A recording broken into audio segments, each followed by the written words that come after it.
Other shows we have for you to enjoy at myclassicradio.net. The Avengers was most certainly not a household name in South Africa prior to the radio series. With no national television service until 1976, the mechanism simply was not present in the country to show television programs to mass audiences. While many other countries reveled in the filmed adventures of John Steed and company, South Africa was not equipped to join in the fun. The series took Britain by storm and made a major impression in the American markets, being that greatest of rarities, a British series given a network transmission slot. However, as a filmed series, rather than a videotaped one, The Avengers was able to gain a modicum of exposure in South Africa through film rentals. Come and listen at myclassicradio.net.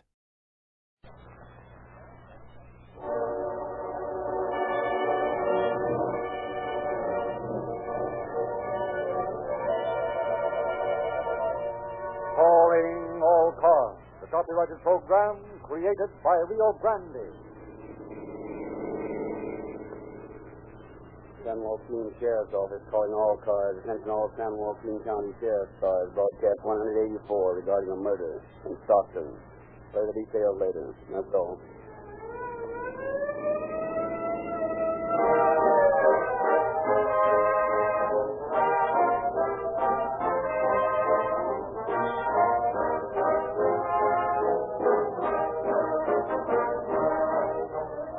At this very moment, while I'm telling you the success story of police car performance with Rio Grande cracked gasoline, the police cars, fire engines, ambulances, and emergency equipment of your cities and counties are proving my statement. Every minute, Rio Grande cracked gasoline is powering some fire engine, thundering through city streets at top speed. Ambulances creeping their way to the side of injured citizens. Police cars doggedly cruising in your district, ready to leap into dashing, flashing speed, that you or your neighbor may have the protection and security to which you are entitled. Rio Grande is pardonably proud of its small contribution to your peace and safety, and of the acknowledgement by law enforcement departments of your city and county government that Rio Grande's cracked gasoline is the finest gasoline obtainable for police, fire, and emergency equipment.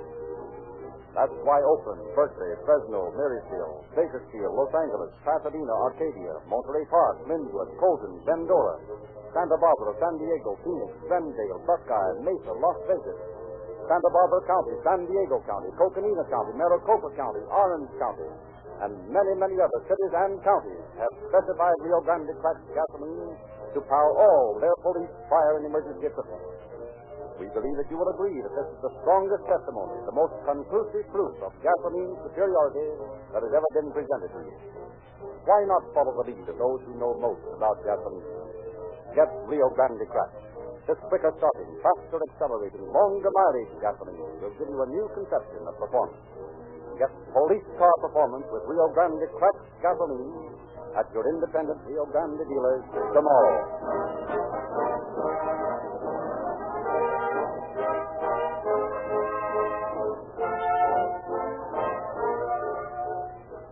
It is our pleasure and privilege this evening to present to you a man whose work resulted in the solution of tonight's case.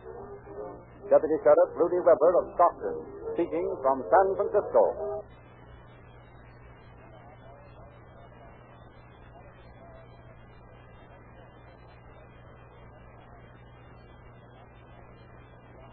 This program is a tribute to those men who swear on their word of honor to uphold the law and who, at the daily risk of their lives, do uphold the law. Whether these men are the common garden variety of the much-abused flatfoot or harness bulls, the man who directs traffic on your city streets, the mild-mannered county sheriff, the detective who relentlessly pursues his quarry, the much-publicized G-man, or the little-known railroad special officer called a cinder dick. They are all working toward the same common end, the enforcement of the law, so that you and I and the other fellow can enjoy a reasonably amount of security and peace of mind. To these brave men, let us give all the credit due the protectors of our homes.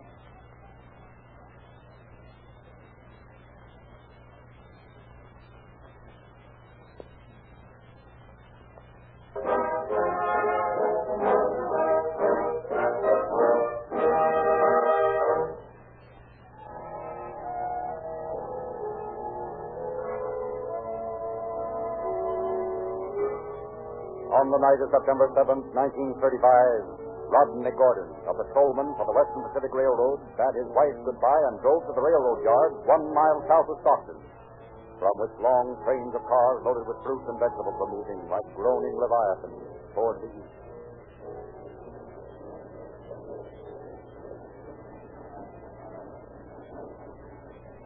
Hi, boys.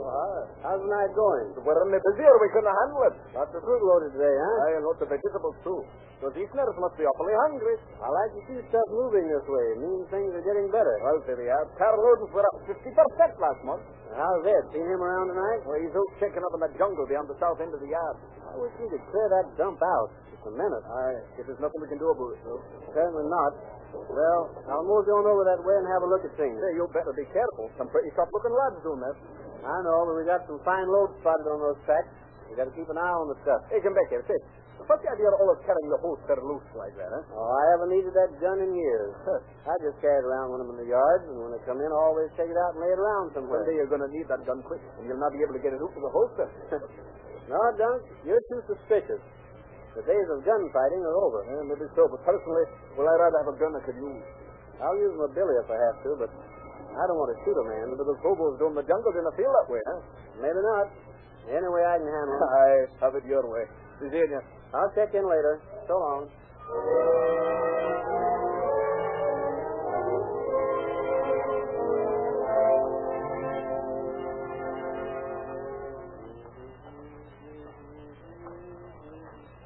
Uh-oh. Looks like a bum was trying to break open that car. Hey, you! Get away from there. Who says so? What'd you say? You hit me, Copper. I said, who says so? I say so, you bum. Go on, get going. Get out of the yard. Think you can put me out? Now, come on. It's about time I stop arguing and run you in. And that was you then. Here, give me that knife. You're what? I like that. Knife.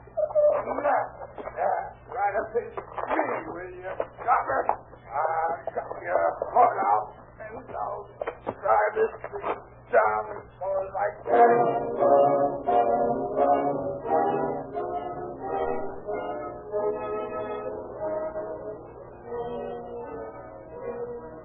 At 4:15 the next morning, S.W. Moyes, the Western Pacific car inspector, is making his rounds checking air brakes when he stumbles over what he at first thinks is a track of some yielding material.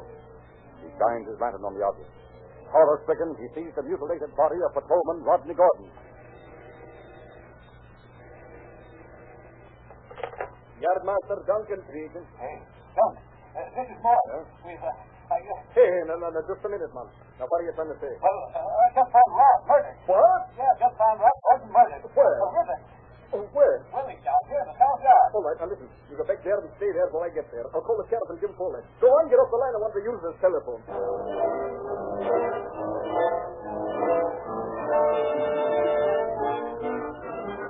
James J. Foley, Division Special Agent for the Western Pacific Railway, had headquarters in Sacramento, 48 miles away. Dressing hastily, he starts driving to Stockton. Mile after mile, the roaring motor speeds him nearer the scene of the crime.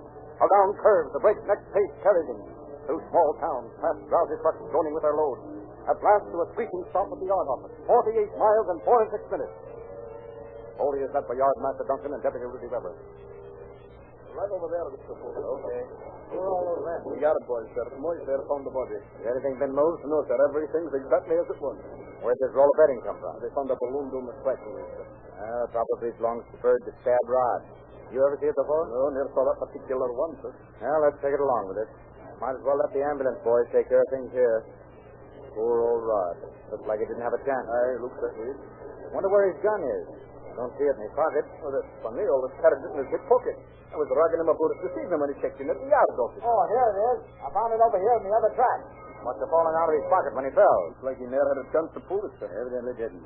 Guess he dropped it when he fell. He still had his billy in his pocket, though. Probably didn't expect trouble when he stopped the bum. Hey, Mr. Weber, who's here? Here's a car I found back here under the car.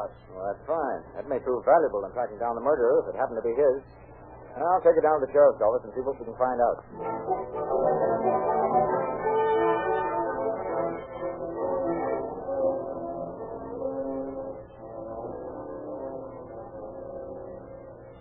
What'd you find out about that balloon and cap, Rudy? Our criminologist reported that according to the beard hairs found in a razor in the balloon, it belonged to a French Guinean or Cuban Negro. He figures the man would be between 30 and 40. That's an accurate description. Well, it's as near as you can get with light, short beard hairs, Jim. Yeah, I know it. I'm not complaining. I'm anxious to get some lead on this case. So far, nothing's given us the slightest clue. Did you find anything else in the balloon? We found a pair of dark blue pants. We figured the man who wore them was about 5'5" or 5'6". We picked up a ferret bag down by the south fence this morning. Had a lot of junk in it, but nothing we could use as identification. I sent for old Jess this morning. He ought to be here pretty soon. Who's he? An old darky who lives down by the tracks below the yard. The boys have been keeping him going for years. There's little things they get us. Do you think he'll know anything about this? If he does, he'll tell us.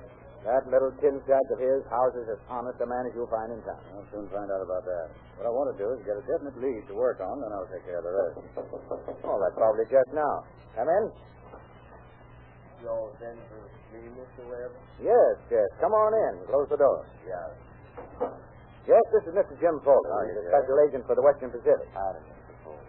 We want to ask you some questions, Jess. Yes, sir. I've heard of you, Mr. Foley. Mr. Weber tells me you're honest, Jeff. Is that, Mr. Foley? Well, I want to know what you know about the killing of Officer Gordon. Not a thing, sir. I don't know a thing. I wish I did, sir. Yes, have you seen anybody hanging around the yards who would be capable of such a brutal killing as this one? Mr. Weber, I recollect I seen two men yesterday that might have done a thing like that. One of them was a black boy, and one of them was a Mexican boy. I don't think the Mexican boy would have done it, though. He looked scared to me. Looked like he was afeard of that black boy. Yes, did you ever see this balloon before? Oh, yeah, sir. That's the same bed and roll that black boy was carrying. I remember them straps and the rubber handle on it, yeah, sir. All the jungle boys know that balloon. What kind of hat did he have on? Oh, he didn't wear no hat, Mr. Webb. He had on a cap. Is this the cap? I believe it is, Mr. Webb. I believe that's the one. You ever see these two men before? Yeah, I see them once this week, yeah. They was going past my place on toward the jungle. But I've talked to the colored boy off and on during the past 7 years. You think they lived in the jungle, Jess? Oh, yeah. What did this black boy look like? I'd say he was about 30, 35 years. Must have weighed around 150 pounds. He was a big husky boy, too. Had a big chest and big shoulders. He was a powerful man. Have you any idea what he's called? Appears to me like I heard the Mexican boy call him West Coast. West Coast. That's a funny name. Oh, yes, sir. West Coast, so that's what it was. Did this man have any whiskers? Seems to me like he did. Yeah, sir, I believe he had a little fuzz on his upper lip. Yeah, it seemed like he had a little goat beard, too, sir. Well, Jess, I think you've given us something to work on. Thanks. Foley, we'll round up the bumps in that jungle and see what we can find out. Okay.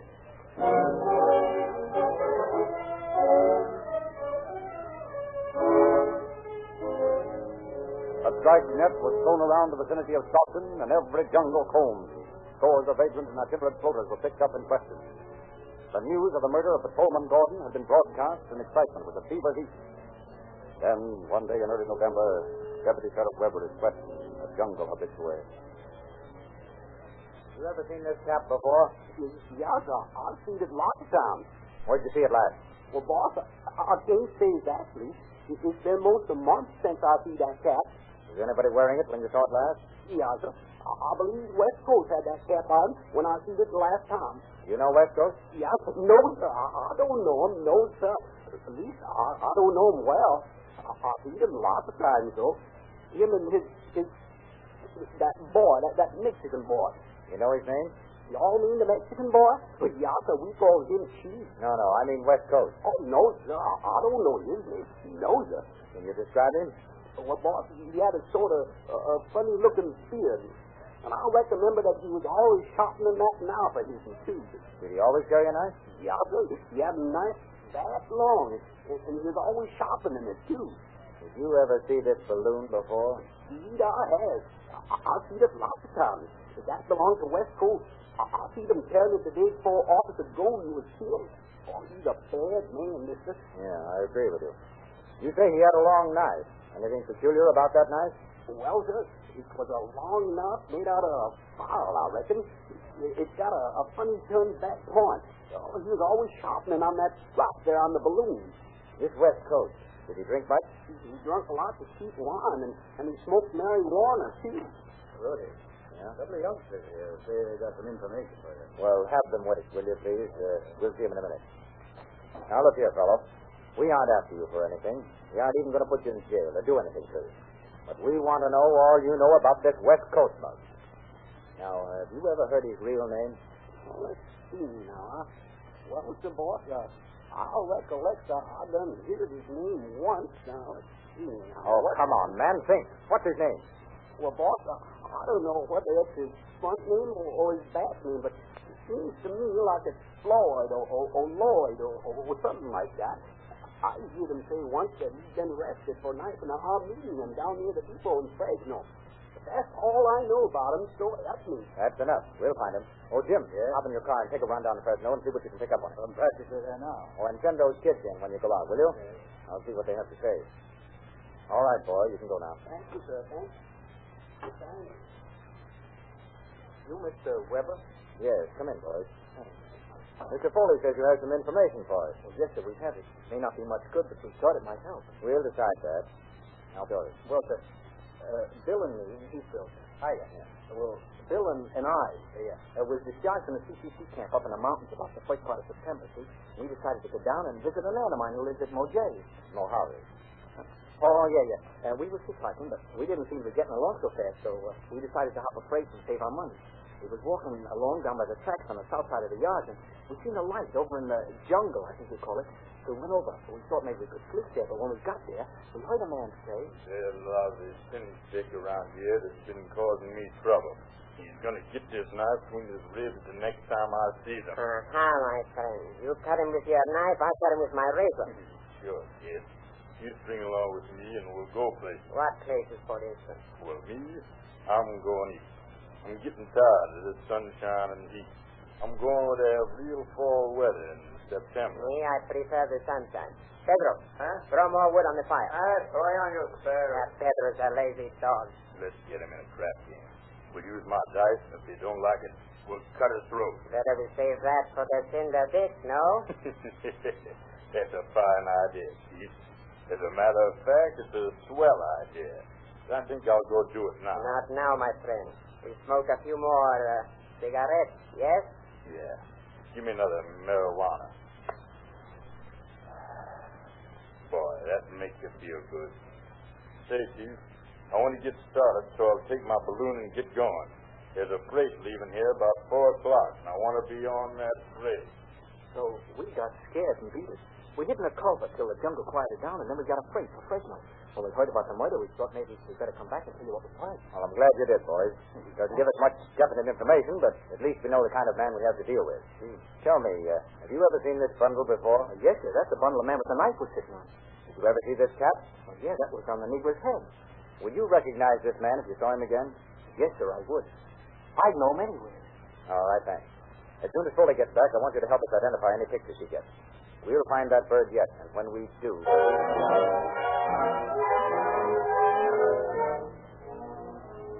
Through the checking of records in Fresno by Deputy Rudy Weber and Foley, it was found that the true name of West Coast was Floyd A. Dale, a dangerous criminal with records in half a dozen states and many cities in California, as well as a prison record in the United States Army. Circulars were now broadcast throughout the country, giving details of the murder of Officer Gordon. The weeks rolled into months as the search went relentlessly on. Then, one dreary day in January in Niles, Ohio, O.W. Buseman, a special officer for the Pennsylvania Railroad, is walking along the freight yard when he sees a man.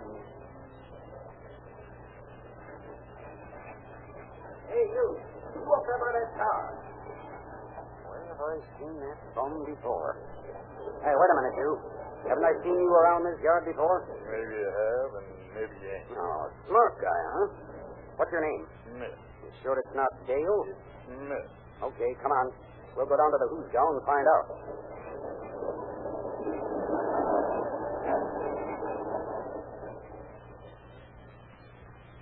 Did you, Smith?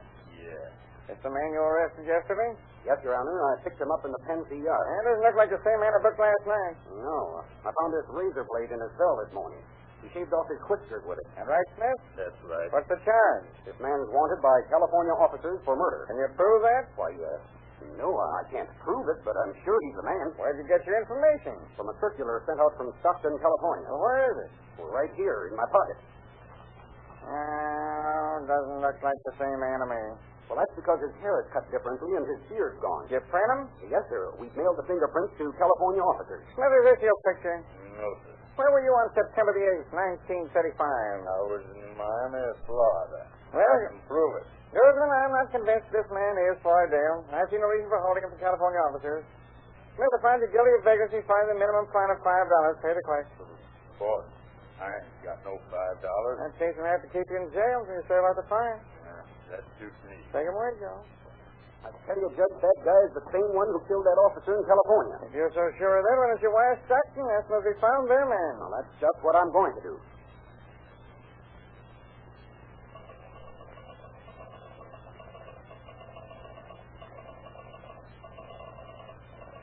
Say, here, have you got an answer to my wire yet? Oh, coming in now. Wait a minute. I'll read it to you. From your description and fingerprint classification, Joe Smith is really Floyd Dale, holds prisoner at all costs. It's signed W.R. Groom, Chief Special Agent, Western Pacific. That's all I wanted to know.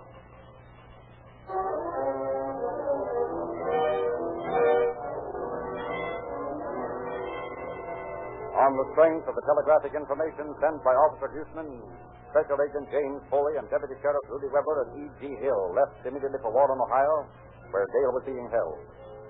On the way to California, a stopover is made at Chicago, and the questioning of Dale is resumed. You deny that you're Floyd Dale? I never heard of Floyd Dale. Is this your picture? What do you think? I'm asking the questions. You answer them. You heard me, didn't you? Well, I think it's your picture. Well, let's see your proof. No. Well, let's see your proof. No. Well, let's see your proof. No. Well, let's see your proof. No. Well, let's see your proof. No, here, West Coast. My name's Smith. Who's West Coast? You know who West Coast is. Take a look at this picture. I'm looking. You see that scar? So what?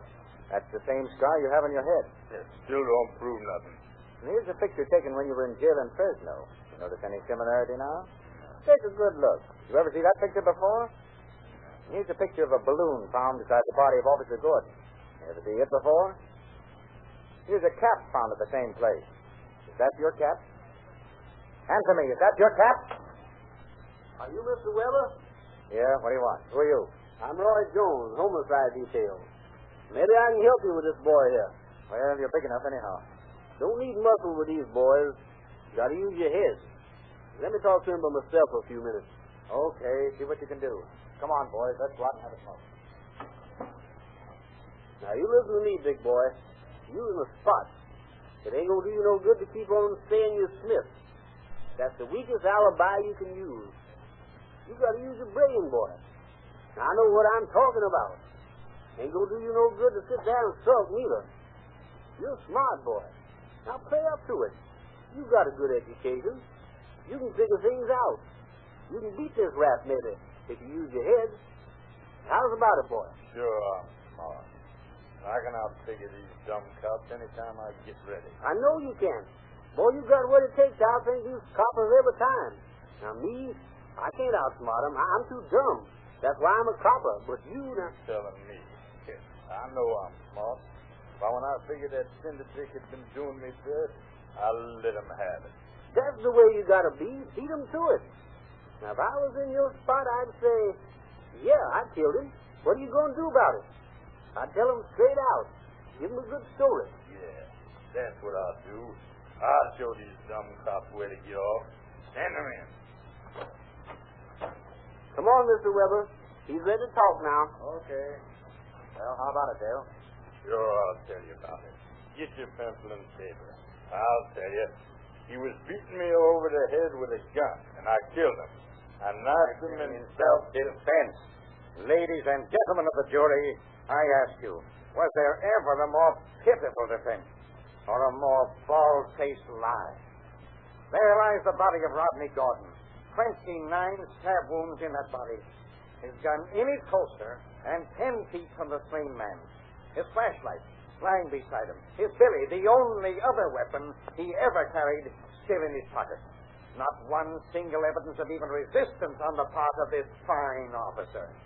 And yet this man sits there and asks you to believe, asks this court to believe, that he brutally hacked and stabbed Rodney Gordon to death in self-defense.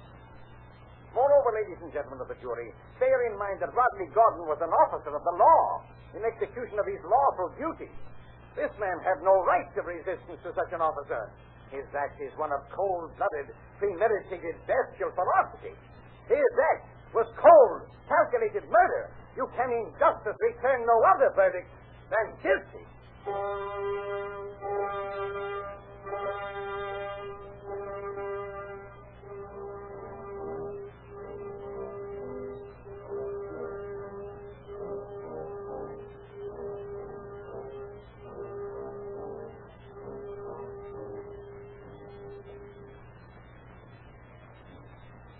Almighty God, we beseech thee to have mercy on the soul of this man, and to take Never him... mind that. Come on, buckle on that strap. Don't you believe in God, my son? No, I don't believe in no God. A man can only die once. I ain't afraid.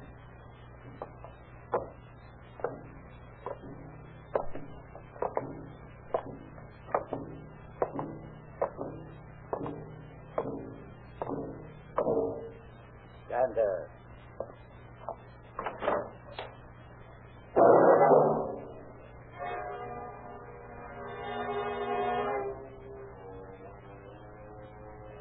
Thus, from October 16, 1936, Floyd Dale, alias West Coast, from the gallows of Folsom Prison, made a very small down payment for his crime.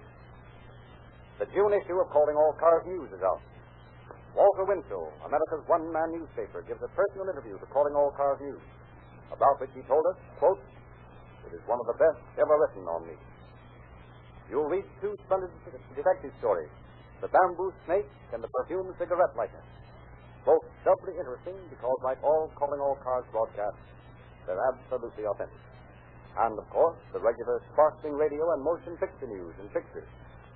In every issue, the current motion pictures are rated. Here's an unprejudiced guide to your motion picture attendance. It will save you time and money. Tomorrow, stop in at your independent Rio Grande dealers for your free copy of Calling All Cars News and for your Rio Grande cracked gasoline. Be sure you get Sinclair motor oil for this summer's driving. For unlike many oils you buy, they are de-waxed, de-jellied, and cannot break down in the most intense summer heat. That's just one of the reasons why, in spite of hundreds of brands of oil, that 1 out of every 9.5 gallons sold in the United States is Sinclair oil. So don't forget tomorrow, Rio Grande cracked gasoline, Sinclair motor oils, and you're Calling All Cars News at your neighborhood independent Rio Grande dealer.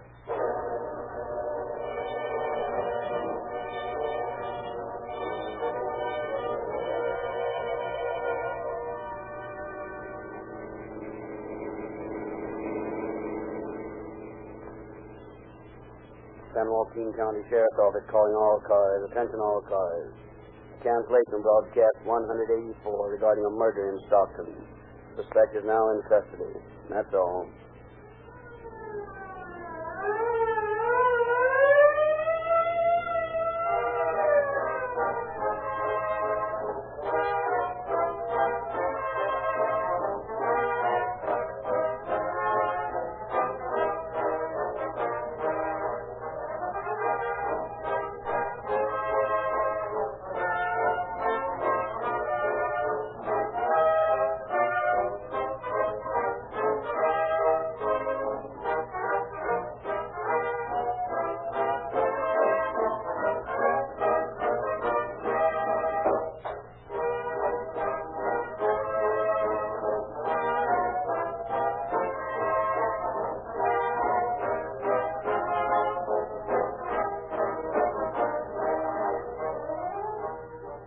Narrator, Frederick Lindsley, bidding you good night for Rio Grande.